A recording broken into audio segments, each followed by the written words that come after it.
Hello. I figured I would try to do a little bit of reassembly here. This is one of the ones that I revisited.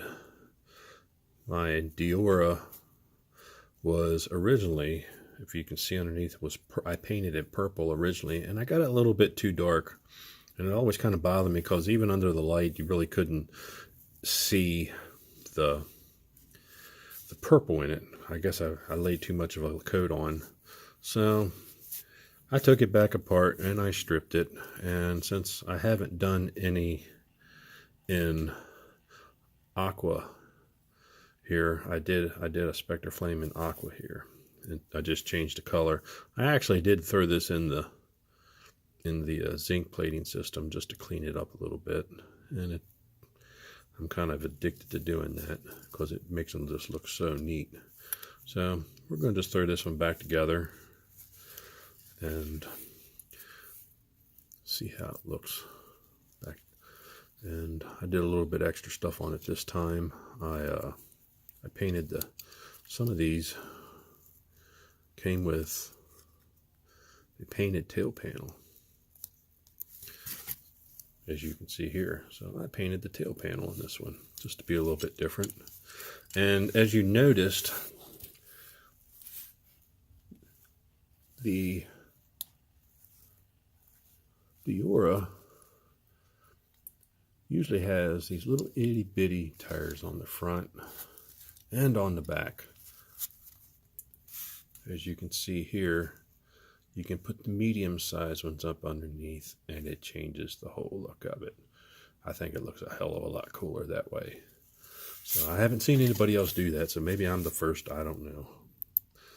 So at least it's brought it to the wide world of YouTube. So I just think it looks really cool with those big tires in the back. So I'll put the colored one back in the back. Put the colored screw in the back.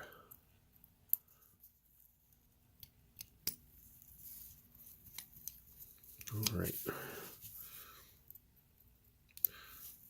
I like the brighter colors anyways. I've always been a fan of the candies of the 70s, the metal flakes and all that. And so there you have it. We'll go ahead and stick it on the carousel of progress here, as I like to call it. And around and around we go. I'll give you a good look at it. Let's put some light on it. It's really pretty. Mr. T fell down. They didn't afford not to bill for this. So there we are. Extreme close up. Yeah, she's real pretty. I'm much happier with this than I am the purple. I need to. That's the only color I haven't really mastered. I think I'm getting it good under the good lighting, and the next thing I know, it gets way too dark when I take it off. I'm like, oh boy. So there is our Diora with a painted tail in aqua Spectre Flame, ready to go back into the showcase. Now I had planned on doing my revisiting of red lines that I painted early on that have, I guess you would say, what the hell word? I'm brain farting tonight. Tarnished bodies. I'm going to re-zinc them and repaint them. And here's two of them. I got my short order, which needs, I didn't clear coat the bottom, and that thing corroded up again. This one stayed pretty nice. So those two, but I made an order to John at Redline Shop, and I bought a whole bunch of stuff, but I forgot to get my self-hardener, so I'll have to make another order this week. So we'll do that next time. And I got this cool car that I forgot to show.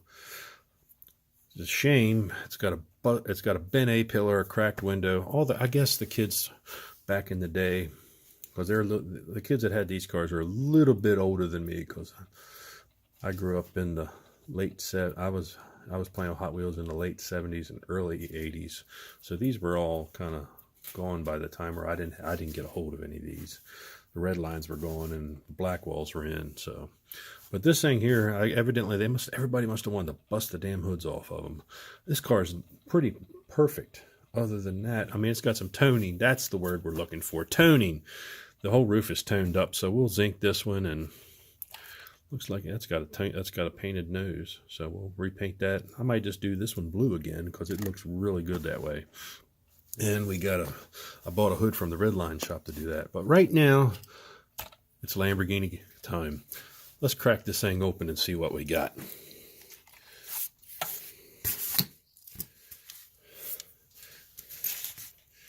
Okay, as with these Lamborghini Muiras, I guess they came out about the year I was born, probably around 72, or maybe just a little bit earlier, but they only have, that's when they, around that area, they were switching everything from the regular wheels to the superfast in those early 70s, maybe late 60s, I don't know.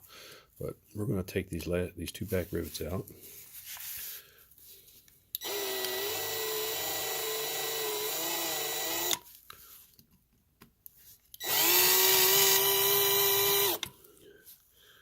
Also, I got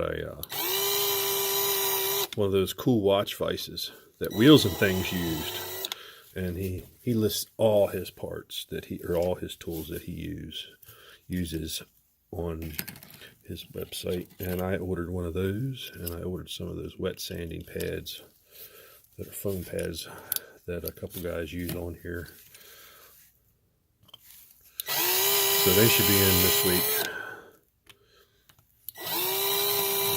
I've just been buying sandpaper. Of course, it gets put everywhere, all over the place, just like if you've done any stuff with steel wool, anything that's magnetized will be covered in steel wool hair on your work table.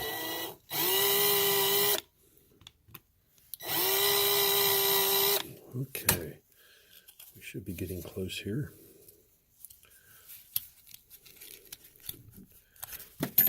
This works too. I haven't seen anybody. Sometimes it pops it out. This time, well, this one's being stubborn, but let me give it a little bit more, something with a little bit more oomph. There we go. Okay.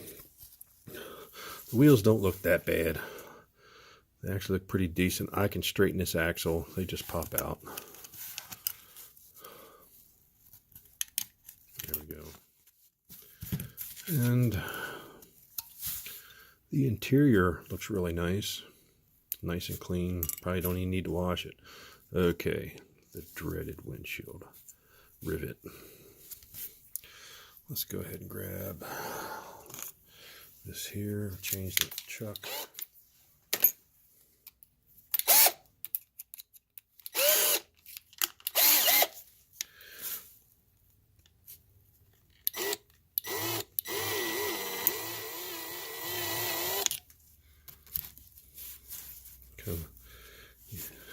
There's a fine line between these. I'm going to have to, between drilling through the roof and cracking the window, but I think we're getting pretty close here. There we go. Nice windshield. It'll clean right up. So these are spring loaded in the front. Take your spring out, and there we are. And I guess, like I say, I probably should do a little bit of paint matching on that. But the system I'm going to use is I'm going to try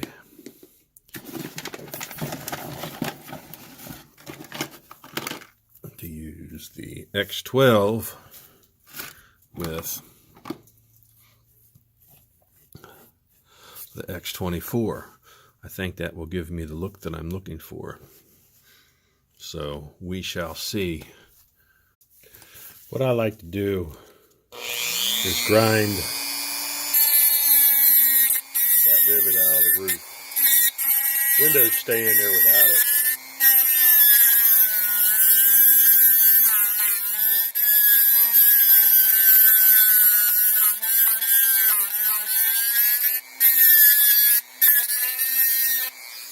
Okay.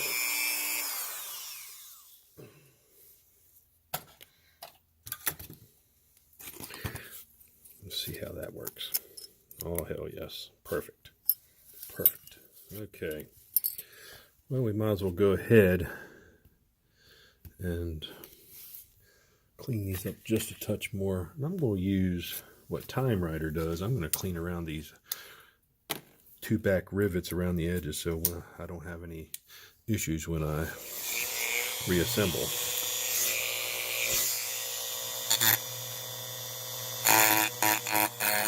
You'll just have to bear with me. This is the first time I've worked in front of a camera, so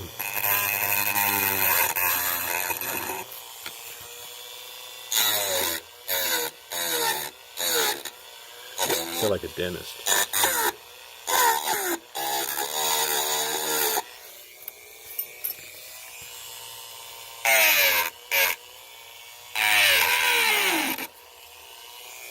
Okay. Now, we already had this in here.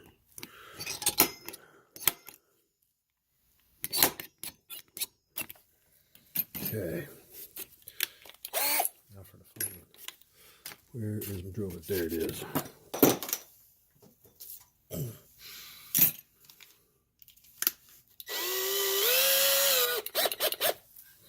Okay.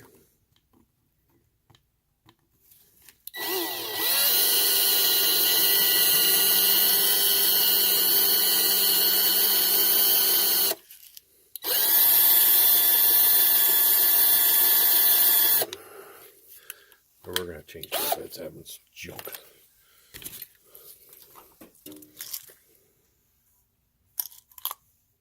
I know this is a good one.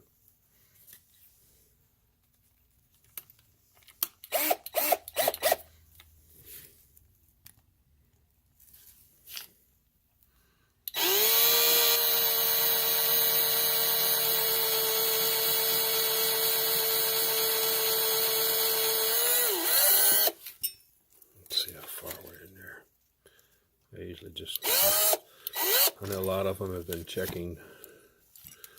I just take my finger, put my fingernail on there. That's looking pretty good. I might go just a little bit more. Probably should mark the bit, but like I say, I've done this enough. And I've broken enough, so I know how to fix it if I blow the side out or get the bit stuck in there.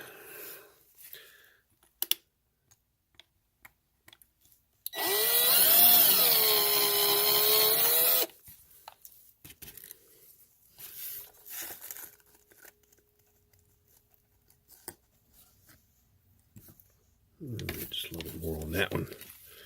I know this is really exciting stuff here. Everybody's falling asleep now.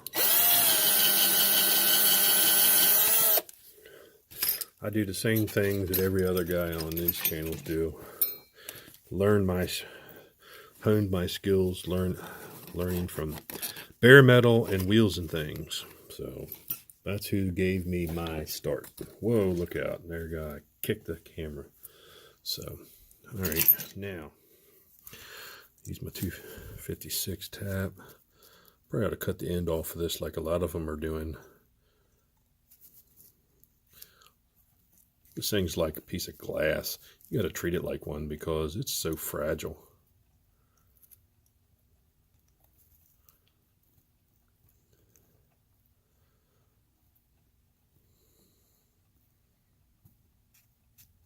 Because one little kink and it gets caught, and next thing you know, you're digging the tap out. And there goes my furnace for your listening pleasure. Okay. Where is my rivet? Let's set that out of the way so I don't screw that up. There we are.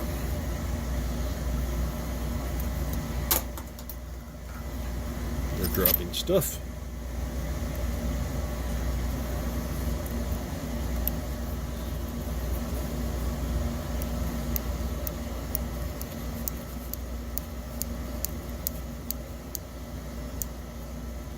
Good to go there. Now, this is the game that I play everywhere. I set stuff down or I knock stuff somewhere and I forget where it went. So just bear with me. The forgetful Matchbox restorer.